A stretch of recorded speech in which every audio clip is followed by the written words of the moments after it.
Think of cultural resets in pop culture, especially in media.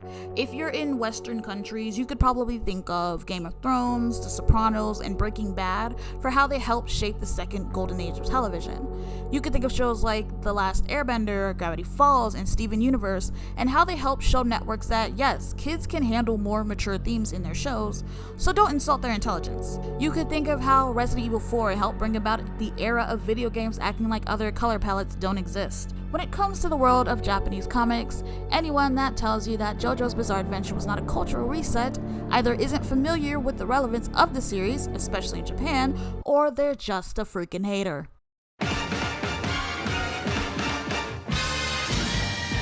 For the uninformed, JoJo's Bizarre Adventure is a long-running series written by real-life vampire Hirohiko Araki and was first published back in 1987 and is still ongoing. It follows the story of varying members of the Joestar family as they hash out their own individual battles against varying types of evil, be it generic white boy evil, Ted Bundy evil, eating your young evil, or my favorite, even though I value life and plant life, I want to become invincible, so I'm evil, I guess. JoJo is something that can be hard to explain, but when you dive into it, you'll be like, oh, that's what you meant by dude and a horse. What draws people into the series is the camp of it all. It's ridiculous in a way that feels earnest, and it's just not something that can be replicated. From the bold coloring to the runway-inspired fashion of many of the characters, to the same energy of, yeah Kyle, this is totally straight, to the beefcakes and the twinks, to the insane plot lines. Even when Araki was at his most boxed in, it was still weird because how the hell does someone just think of hiding in the body of a decapitated horse? I'm not over that. It's like if Jawbreaker, But I'm a Cheerleader, and Joel Schumacher Batman movies had some orgy baby. I haven't mentioned the gorgeous art style and the way Araki draws the characters in a way that makes them come off as Renaissance paintings and those bodily expressive Greek statues. The stories within the different parts are also vastly different, going from gothic vampire horror to Around the World in 80 Days to Twin Peaks the remix. I could go on and on about just how awesome the series is. I can't, but the sentiment is there. But that's not the point of this video. I'm here to simply figure out where many of the central characters would fit in Kindred society. However, as I mentioned earlier, JoJo's is a generational story that's been going on since even before I was born. And as such, there's just so many characters to go through that the video would just be too long, and I don't have that type of attention span. Instead, I'm going to be separating them through their respective parts, with an exception, and that exception being part 1 and part 2, which, isolated, don't really have a lot of fleshed out characters on their own merit. So I'm going to be combining the two since they're both a part of the Stone Mask saga anyway. Part 1, named Phantom Blood, follows Joseph Joestar and his battle against his evil adopted brother, Dio Brando, whose life goal is literally just making Jonathan's life a living hell. From killing his dog to becoming a vampire and killing his father in the process, Dio's just the worst. However, Jonathan's not alone and teams up with Best Boy Speedwagon and William Zappelli to take down Dio and his army of skanks 1.0.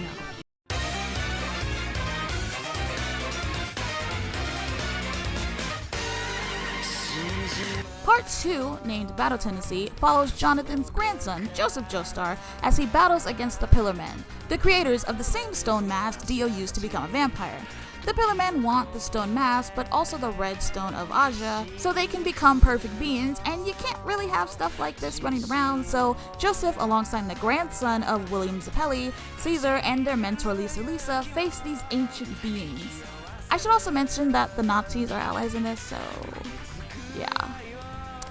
Part 2 is kind of the worst part for that. With a series that's known for being good versus evil, it's gonna be fun making some of these characters into blood-sucking monsters. If you're someone familiar with the clans and JoJo at the same time, you might feel differently, and that's totally fine. Moving on. I remember thinking, I'm about to beat this bitch up. Let's start off with literally the purest JoJo. I was a little worried about Jonathan because he was such a goody two-shoes that I thought I would have to start reaching, but lo and behold, there was a clan for Jonathan, and that clan was the Salubri. In the most basic view, you could view the Salubri as the good vampires, and diving into their culture, it screams martyrs. Jonathan's death, while not planned in his mind, was the stepping stone for what we have now in terms of a JoJo protagonist. Aside from the martyrdom vibes, the Salubri have the compulsion of empathy, and that describes Jonathan really well, because even by the end when he knows he's going to die and plans on taking Dio with him, he still doesn't see Dio as a bad guy, just a guy with shitty circumstances. Personally, I don't care how crappy your background is, the moment you toss an animal into a freaking oven to kill them, you deserve to have your eyes peed on for the rest of time. You guys are in a crisis. I'm on my way. When thinking of Zeppeli, I immediately thought of the wanderer aspect of his character. Obviously, if you watched the intro video I uploaded, then you would immediately think of the Gangrel and Ravnos, who are both wandering clans. But I feel the Ravnos fit Zeppeli more, as his wanderer status is not something really his choice. Like, it is, but it also isn't. He's trapped by destiny, and while a lot of others would try to run from it, Zeppeli embraced it, which leads me to another Ravnos point of courting danger. From the moment we meet Zeppeli, this man has long been resigned to his fate to die. He's doomed, as all Ravnos are, but he's not going to shy away from the danger, as doing so would mean that Zeppeli would be ignoring a grave danger that could extend to everyone. Motherfucker, that's a felony charge. A felony charge you're fixing to keep. If you didn't think that Irina and Jonathan were meant to be, then here's another hint. Irina could also be a Salubri. Despite how much there is to be admired about Irina's character, at the end of the day, her first incarnation is very much doe-eyed damsel, but her growth from part 1 to part 2 is accounted for in why she's a good Salubri. Thinking of Irina, she's got the healing aspect of the Salubri down, empathy included. I also think she follows Jonathan in a sense of passing the mantle on, as it's really her influence that helps form Joseph into who he is as a person. Had Jonathan simply just died and older Irina been written much like her part 1 self, we most likely wouldn't have gotten the Joseph so many JoJo fans love, as Jonathan's values simply wouldn't have been passed on the way they were. Okay, so down there is a dog.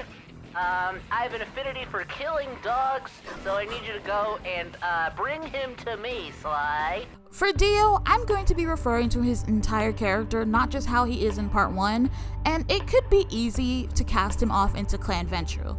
However, I feel he is a strong Lasombra.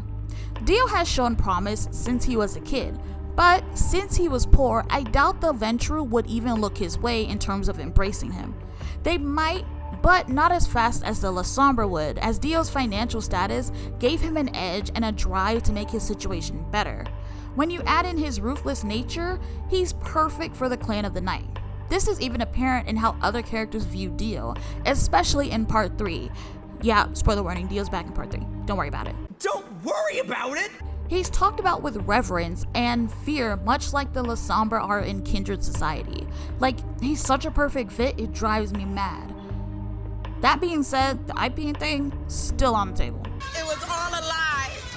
Guys, it was all a lie. She lied. Thinking outside of canon, Speedwagon and the Nosferatu are basically on the same field. Speedwagon is universally loved to the point where if you're talking about best girl of JoJo, it's just Speedwagon, because he's literally the best. The Nosferatu are also looked at fondly in a way that if the Toreadors knew, they'd have a damn aneurysm. The Nosferatu have a certain charm to them that, despite the sewer smell, would just make them more bearable to be around in comparison to other clans. That's just outside of canon though. Inside, Speedwagon is one of the few who is able to see people's true character, while also being someone known for their charitable nature, which is essentially why Speedwagon is adored the way he is. Even in death, he wants to help people, especially the Joestars. In universe, the Nosferatus essentially operate the same way. Because of their appearances, it's very hard for the Nosferatu to interact with the world the same way most other clans can, especially the Toreadors. However, because they have to use different tactics, it makes them more aware of people's true nature. They have a different song and dance to do in order to find out what's really going on with someone, and given that they're the go-to clan for information, I'd say it's working really well for them. There's also these tidbits of the Nosferatu feeling a sort of kindredness with the downtrodden of society, like orphans and the homeless, to the point where they're often donating and creating organizations that help these groups of people. So the Nosferatus are cool, and so is Speedwagon. That's the cutest fucking thing I've ever seen in my entire life. At first, I was debating on George because his character really ain't all that in terms of depth, especially when you look at Jonathan and Irina. But there is something there, and that something would paint a Ventrue. Ventrues are all about status and tradition. And you could argue that George isn't obsessed with his status, but he is of a higher status and holds tradition in high regard. He was so easily wooed by Dio because he said please and thank you. He'd definitely be a LaCroix, 100%, but eventually nonetheless. But if Buddha could sit under a tree for 40 days, then I can do this. I can do this. I know she isn't named until part 2, but I don't care. For Lisa, her main defining feature was her sense of duty and justice, and I think she'd fit the Banu Hakim just fine. A lot of her exterior self is a literal warrior goddess who doesn't hesitate when it comes to getting stuff done, especially getting the right thing done. Why did she kill the zombie that killed her husband? Justice. Why does she protect the Redstone of Aja? Justice. Why does she train Caesar and Joseph to be able to fight the Pillar Men? Justice. She's a member of the Banu Hakim. They strongly believe in their clan, religion, or their own moral codes. Lisa specifically, I feel falls into the clan and moral codes of the Banu Hakim spectrum. She's very dedicated to not only protecting the innocent, but also protecting and upholding what's left of the Ripple clan, being her, Joseph, and Caesar. I'm told! I beg your pardon? Oh, I'm like the Crypt Keeper! Once an ally of Jonathan turned enemy of Joseph, Straiso is a character that turned evil because he saw Dio and was like, he's got a point. And in an attempt to stop aging, he becomes a vampire in the same way Dio did, only to be killed off by Joseph. The idea of reaching some sort of perfectionist is not something foreign to many of the clans, but one clan is defined by it, and that is the Tremere. Literally, the clan started because they wanted to stop aging, they wanted immortality, and thought that kidnapping vampires and drinking their blood was the way to go. It wasn't, and Straiso would probably be in that group that thought this was a good strategy because they gained immortality, but they also lost their ability to use their magic and had to find new tactics. And as I'm reading this script, I realize just how much Straiso really is in the first generation of Tremeres. Think about it. Ripple users are dangerous to vampires because they harness the power of the sun, and Straiso becomes a vampire. And wow, this is more accurate than I thought. What the fuck? I'm a whore, you idiot. Joseph Joestar is a fool. That's not being mean, everyone can attest to that. Fans and in-universe characters alike. But he is a smart fool. Is that an oxymoron? Yeah, totally, probably. But it's true. He's a fool you don't want to underestimate, because he will send you flying into space.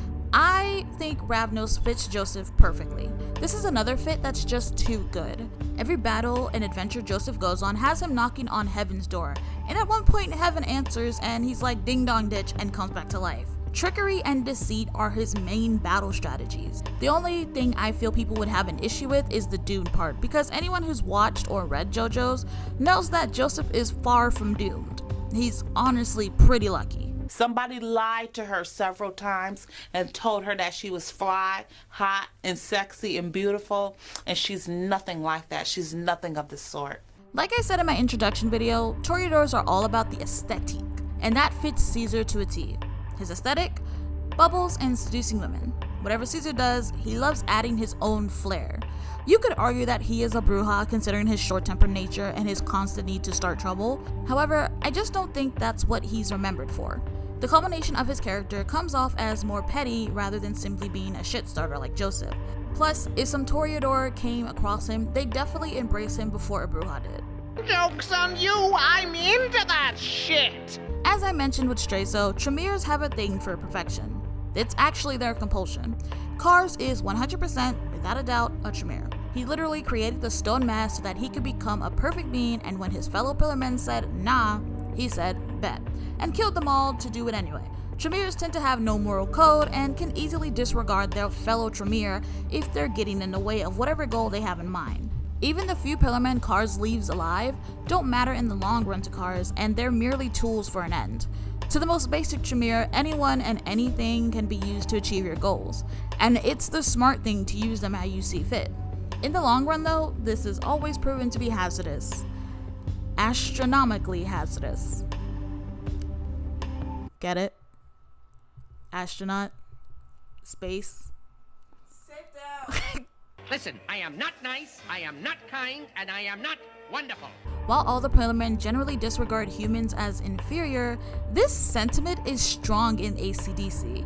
Kars is more indifferent, Wemu can give humans their props at times, but AC/DC is ruthless in his disregard for human. For him, if they're inferior, then that means possessing them and endangering them is fine. He wasn't even really interested in Joseph and Caesar until Wamu said something either. He can be deceptive, and his entire nature screams ruthless Lasombra to me. If I am killed by some murderer, do not prosecute that murderer because he caught me slipping. That is on me. And I went out of G. Wamu is very different from Cars and AC/DC. It could be due to the fact that he's younger, but whatever it is, Wamu comes off as more honor-bound than his parents. He's the one who initially gives Joseph and Caesar the chance to fight for their lives, even giving them proper time to prepare. He even fights Joseph as fairly as possible out of pure respect and can handle being defeated by a worthy opponent without issue. I said the Banu Hakim are loyal to their clan, religion, or their moral codes, and the latter fits perfectly for Wamu. Y'all need to stop letting ugly people hurt your feelings. You're too pretty for that.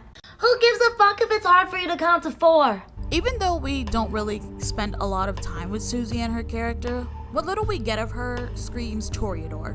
She's an artistic soul, much like Caesar. The little blurbs with her make her an absolute treat to watch, and even in part 3, when she's much older, her little fire never goes away, and we even get a little glimpse of her being able to read the subtext. Despite Joseph wanting to hide the fact that their daughter Holly is dying, she simply knows and goes along with it, pretending that she's unaware, meaning that her smiles and joy are a way of her making others feel better in dire times.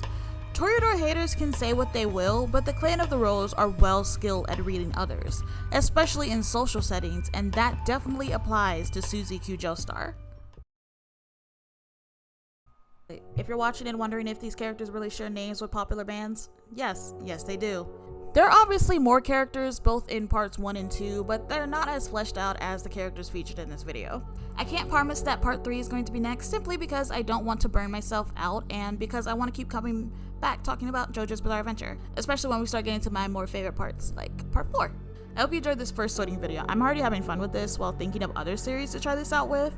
This series also gives me an excuse to constantly use the music featured in the various Vampire the Masquerade games that are out and coming soon, so there's that. Until then, I've been Hexley, and I'll see you later.